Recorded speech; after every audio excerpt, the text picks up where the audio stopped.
Hello everyone, in this video I'm going to show you how to recolor hair on your photos using smart tools. So it's automatically on Picsart photo editor apps. So tap on add icon in the bottom and scroll until you find the smart tool option.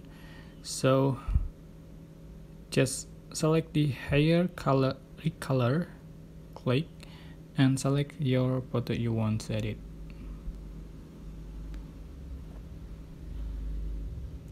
So you are just going to select the hair color you like,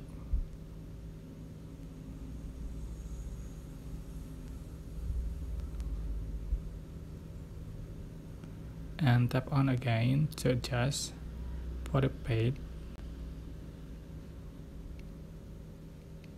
like so.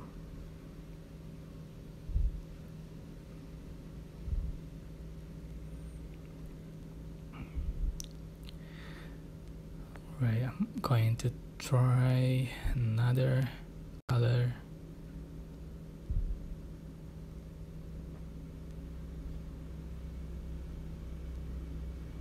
Oh, it takes a long time.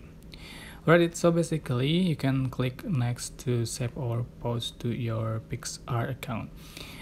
Alright, I hope this information was helpful for you guys. Don't forget to like, comment, share, and also subscribe. If you have any question, please leave it in the comment section down below. Thank you so much for watching.